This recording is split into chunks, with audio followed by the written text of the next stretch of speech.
That's the director's cut. You guys deserve to see it, but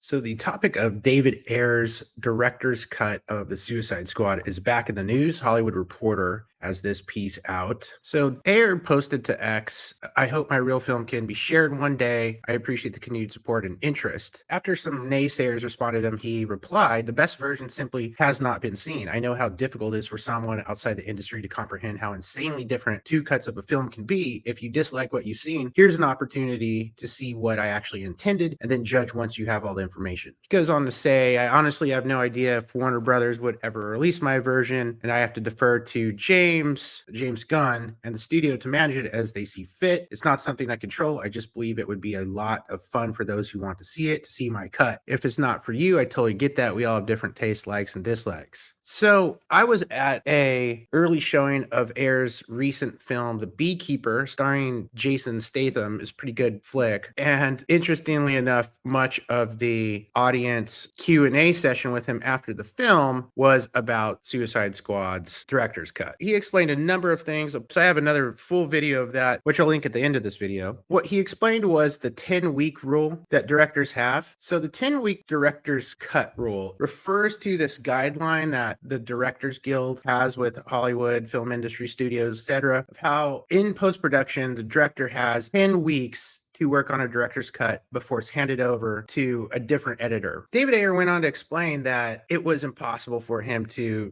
get this done in 10 weeks, as it is for many directors to get their films done in that amount of time. And what he ended up doing was saying, "Hey guys, I need more time." Warner Brothers didn't let him do it. They sent it to a editing firm. There's a firm called Trailer Park, a well-known post-production company that specializes in trailers and marketing and sizzle reels and things like that. Ayer's suspicion is that Warner Brothers had already been in talks with Trailer Park, who had made the second trailer for Suicide Squad. Now, if you remember, the first Suicide Squad trailer looked very different from the flashy, kind of over-the-top, neon-filled second Suicide Squad, and ultimately the movie. And the reason why is that was Trailer Park style. So David Ayer had nothing to do with that. And this was Warner Brothers' choice to go with the marketing firm, the marketing sizzle reel post-production company, to finish the film once his 10 weeks had lapsed. There's suspicion that they were already working on it, most likely were, and this was always Warner Brothers' goal from the beginning. So in that sense, I understand why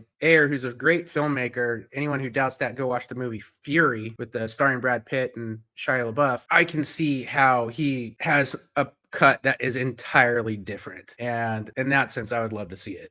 Now, Ayer always has said that he initially made a war film in the DC universe, and that was obviously not conveyed in what was put out. It was a much more whimsical comic book type movie. So I'd like to see what he had in mind.